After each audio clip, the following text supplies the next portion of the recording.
खूबसूरत जुमला आ गया और इसी में मैं गुफ्तगू को रोक दूंगा। बड़ा कमाल जुमला आ गया। बट सब जुमला सुनिएगा। मीर साहब दुआ हासिल करने लगा। मौला अमीरुल मोमिनीन से एक बंदे ने आकर पूछा, या अली, नबी ने कहा था कि अली का चेहरा देखना इबादत है। सवाल सुनिएगा, सवाल कितना मुश्किल था, फिर जवाब कैसा आया। उसका नबी ने कहा था कि अली का चेहरा देखना इबादत है। मौला फरमा बेशक। उसका इबादत तो अल्लाह की होती है। खान साहब जुमला फिर सुनिएगा, या अली आपका चेहरा देखें तो इबादत तो अल्लाह की होती है। या अली मुझे सवाल का जवाब दीजिए, आपका चेहरा देखें इबादत आपकी होगी या अल्लाह की?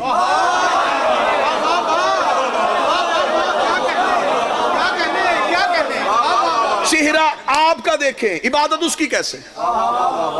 इसका मतलब इबादत आपकी हुई। अगर इबादत आपकी हुई फिर वो वहदहू ला शरीक कैसा? उसकी भी इबादत करें, तेरी भी इबादत करें। ये नबी कैसी हदीस कह गए कि अली का चेहरा देखना इबादत है? कितना मुश्किल सवाल था।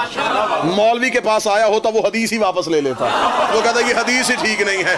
ये मेरा हाथ है सरकार बाबुल हवाइज के अलम पे जुमला अली का ना हो, मेरा मालिक इस जुबान को दोबारा मिंबर पे बोलने ना दे। उस बंदे का चेहरा तेरा देखे, इबादत अल्लाह की कैसे हो गई? अली मुस्कुरा के फरमाते, जाहिल, अगर चेहरा मेरा है तो मेरी इबादत है, अगर चेहरा उसका है तो उसकी। चेहरा भी उसका, इबादत भी उसकी। हम जो मांगते हैं हम अल्लाह के चेहरे से मांगते हैं।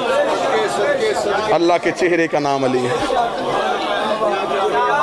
अल्लाह पीर ज़वार शाह जी सेहत वाली ज़िंदगी दे। अल्लाह अनीस शाह जी के वालिद को सेहत वाली ज़िंदगी अता फरमाए। इज्जत वाला घर था, लूटा बुरे तरीके से। बानी की हैसियत से हाज़री थी। अल्लाह नदीम भाई के वालिदैन के दर्जात बुलंद फरमा। अल्लाह इनके बेटे को उम्र खिज़र अता फरमा।